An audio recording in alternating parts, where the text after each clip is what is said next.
오늘은 고난주간 넷째 날 수요일입니다. 이 날을 오늘 말씀에 보면 두 가지, 사랑과 배신의 날 이렇게 부르고 있습니다. 그러면 누가 사랑을 받았습니까? 앞에 나오는 옥합을 깨뜨리는 한 여인이 사랑을 받았습니다.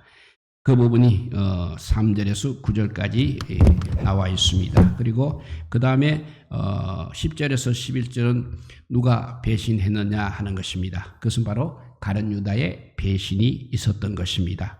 오늘은 앞에 옥합을 깨뜨린 여인의 사랑 부분을 한번 살펴보도록 하겠습니다. 종료주일에 화려하게 예수님께서 예루살렘의 성에 들어가시면서 3일 동안 계속 예루살렘 성전에 들어가셨습니다.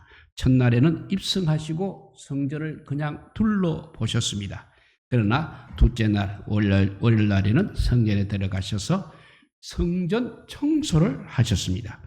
이제 어저께 셋째 날에는 성전에 들어가셔서 사람들과 변론을 하셨습니다. 그런데 넷째 날만은 성전에 들어가지 않고 베다니에 머물러 계셨습니다. 베다니 문둥이 시몬의 집에 있었다고 말씀하고 있습니다. 오늘 보면 3절을 보면 그곳에서 식사를 하고 있었습니다. 바로 그 시간에 무슨 일이 일어났습니까? 한 여자가 옥합을 깨뜨렸습니다. 그리고 향유를 예수님의 머리에 부었습니다. 이 장면은 우리에게 진정한 헌신이 무엇인지를 가르쳐주고 있는 것입니다. 그러면 오늘은 우리의 헌신은 어떤 모습이 되어야 하는지 한번 살펴보도록 하겠습니다. 첫째, 우리가 헌신할 때 어떤 세상적인 계산을 초월해야 하겠습니다. 오늘 본문에 나오는 여자는 값비싼 향유를 예수님의 머리에 부었습니다.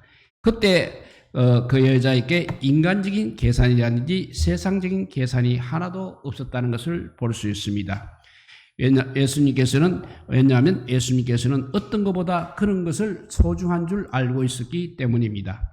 예수님을 소중하게 여기시는 분은 자연히 그런 인간적인 계산을 초월하게 되는 것입니다. 우리는 가끔 이런 이야기를 나누기도 합니다. 하나님은 물질과 능력 이 두 가지를 동시에 주시지는 않는 것 같다 이렇게 이야기를 하게 됩니다. 목회를 하다 보면 정말 그런 것 같기도 합니다. 물질이 풍족한 것은 이상하게도 하나님의 능력이 잘 나타나지 않고 있습니다. 반면에 가난한 곳에는 이상하게 하나님의 능력이 임하는 것 같은 것입니다. 그렇다고 모두 헐벗고 굶주려 가면서 신앙생활을 해야 한다는 말은 아닐 것입니다. 그러면 가난 속에 하나님의 능력이 임한다는 말은 그럼 무슨 뜻입니까? 그것은 하나님과의 관계에서 이런 물질을 개입시키지 말라는 그런 말인 것 같습니다. 그렇습니다. 돈과 계산을 초월하지 않으면 신앙은 자라지 않을 것입니다. 오늘 본문에 나오는 여인은 주님 앞에서 그런 인간적인 모습이 보이지 않고 있습니다. 그것을 극적으로 나타낸 장면이 바로 향유를 깨뜨린 장면이 되겠습니다. 예수님께 와서 향유만 부어도 충분합니다. 그런데 굳이 옥합까지 깨뜨려야 할 이유가 무엇이겠습니까? 우리는 그 이유를 충분히 알 길은 없습니다. 그러나 하나만은 짐작할 수 있습니다. 이 여자가 옥합까지 깨뜨린 이유는 주님을 사랑하는 최대의 헌신의 고백이 담겨 있다는 점입니다. 아마 이런 고백이 아닌가 생각됩니다. 주님, 이 옥합은 주님만을 위해 세워지기를 원합니다. 아마 이런 고백이 숨겨져 있었을 것입니다. 주님, 이 옥합처럼 제가 주님 앞에 온전히 끼어지기를 원합니다. 또한 이런 고백도 그 행위에 담겨져 있었을 것입니다. 또 주님, 앞으로 물질에 연연하여 살지 않고 주님만을 위해 살겠습니다 라고 고백했을지도 모르겠습니다. 얼마나 소중한 여인입니까? 그러나 인간은 사람의 진실을 진실대로 받아들이지 않는 경향이 있습니다. 그 이유가 무엇이겠습니까? 가장 큰 이유는 우리 인간 사이에는 시기와 질투가 있기 때문입니다. 마찬가지로 그곳에 있던 일부 사람들이 그 좋은 아름다운 행위에 분노하며 이렇게 말했습니다. 4절에 그 말씀이 있습니다. 무슨 의사로 이 향유를 허비하는가? 라고 했습니다. 이 사람들은 정말 여인의 진실을 무참히 짓밟고 있는 것입니다. 왜냐하면 그래야 주님 앞에서 헌신하지 못하고 있는 자신의 모습을 달랠 수가 있고 또 자신의 양심에 그래도 위안거리가 삼을 수 있기 때문에 아마 그런 말을 했을 것입니다. 그래서 그들은 더 나아가 이제는 가난한 자까지 끌어들이고 있습니다. 그 말씀이 5절이었습니다. 이 향유를 300데나리온 이상에 팔아 가난한 자들에게 줄 수 있었겠도다 하며 그 여자를 책망하는지라 했습니다. 그들이 정말 가난한 자들을 생각해서 그런 말을 했겠습니까? 말은 그럴듯하지만 그것도 자신의 양심의 어떤 위안을 위해서일 것입니다. 오늘날 헌신하지 못하는 분들로 인해서 가장 큰 문제가 바로 이것이라는 것입니다. 헌신하지 못하는 자체는 오히려 문제가 크지 않습니다. 그러나 헌신하지 못하기 때문에 오히려 남의 헌신을 이렇게 시기하는 것이 항상 문제인 것입니다.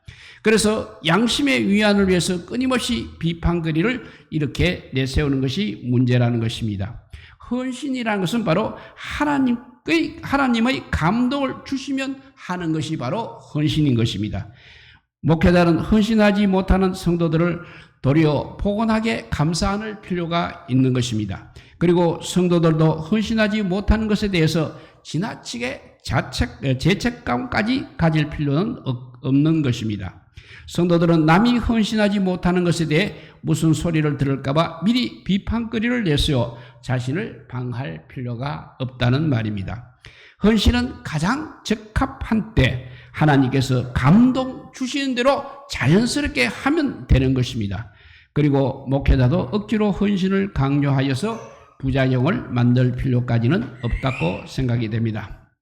그러니까 모두 다 세상적인 어떤 계산이나 이목을 초월해야 하는 것입니다. 헌신은 어차피 예정과 믿음의 표시이기 때문에 시간이 필요한 것입니다. 그리고 헌신한다고 성도끼리 서로 구별의식 가져서도 안 되는 것입니다. 헌신하는 사람은 우월감을 가져서도 안 됩니다. 헌신의 때가 이르지 못해서 헌신하지 못하는 사람도 그 헌신하지 못하는 것에 대해서 지나치게 자존심 상하게 생각해서도 안 되는 것입니다. 더 나아가서 상한 자존심을 억지로 만회하기 위해서 다른 비난거리를 억지로 또 만들어서도 안 될 것입니다. 이렇게 우리가 헌신할 때는 이 물질을 초월해야 하겠습니다. 또 두 번째 중요한 것이 우리가 헌신할 때 우리의 전부를 드려야 좋다는 것입니다. 이 여인은 향유를 들 때 조금도 남기지 않았다는 사실입니다. 또 그 가치는 300데나리온의 가치가 있었습니다. 노동자 300일 일당이라고 생각합니다. 주일과 휴일을 뺀다고 보면 노동자 1년치 월급에 해당하는 것입니다. 그야말로 가난한 사람 입장에서는 굉장히 큰 액수일 것입니다. 그러나 액수의 많음보다는 그것이 그 여자의 전부라는 사실이 더욱더 중요한 것입니다.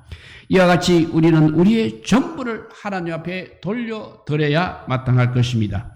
이처럼 우리를 전부 드리라고 할 때 모든 사람들은 깜짝 놀랄 수밖에 없을 것입니다. 그러나 전부를 드리라는 말에 너무 놀랄 필요가 없습니다. 우리가 전부를 드리라는 그 말은 우리가 하나님 앞에 무엇을 드릴 때 일부를 드려도 전체를 드리는 그 심정, 전체를 드리는 그 심령으로 드려야 한다는 그런 말이 되겠습니다. 전능하신 하나님 앞에 우리가 적선하듯이 드리는 것이 아니라 우리 마음을 모두 모아서 소중하게 하나님 앞에 드려야 한다는 그런 뜻이 되겠습니다. 특별히 11조의 의미가 무엇이겠습니까? 우리가 얻은 모든 것이 하나님께로부터 온 것이기 때문에 사실상 우리가 모든 것을 다 드려야 마땅합니다. 그렇지만 사랑이 많으신 하나님께서는 우리의 삶을 위해서는 9을 자신의 삶을 위해서 쓰고 하나는 하나님의 사업을 위해서 쓰라는 것이 바로 11조의 참된 의미일 것입니다. 그래서 이 하나를 하나님께서 받으실 때 우리 하나님께서는 열을 다 받은 것으로 여겨 주신다는 것입니다. 그러므로 우리가 11조를 드리면 그 11조에는 우리의 모든 것을 드린다는 고백이 담겨져 있다는 것입니다. 그처럼 우리는 전체를 드린다는 자세로 우리 하나님께 헌신을 해야 하는 것입니다. 내가 이런 위치에 있으니까 이 정도는 해야지 하면 안 된다는 것입니다. 헌신은 그러한 예의나 체면치레 이상이 되어야 하는 것입니다. 우리는 우리의 모든 것을 드리는 심정으로 하나님께 드리는 우리 모두가 되시기 바랍니다.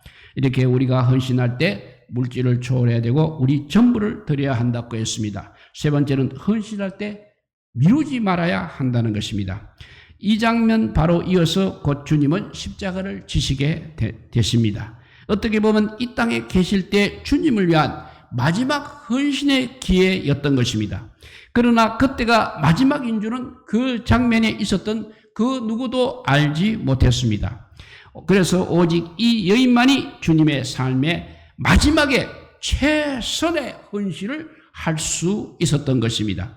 그러므로 우리는 언제나 우리의 헌신이 마지막일 수도 있다는 그 심정으로 하나님께 주신 헌신의 기회를 절대 뒤로 미루어서는 안 된다는 것을 말씀하고 있습니다.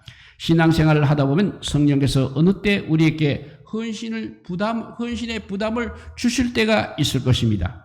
그 순간에 대부분이 형편이 풀리게 되면 해야 되겠다는 그런 생각이 들 것입니다. 물론 그때도 할 수도 있지만 그것은 진정한 헌신의 모습이 상당히 퇴색된 것이라는 점을 잊지 말아야 하겠습니다.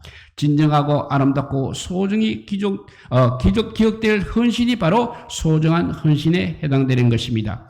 형편이 풀린 다음에 한다는 것은 하나님께서 어떤 의미에서는 헌신으로 보지 않고 적선으로 보면 우리가 어떤 경우가 되는 것입니까? 어려운 때도 하나님이 주신 부담에 응하는 것이 더 소중하다는 것을 우리가 생각해야 될 것입니다.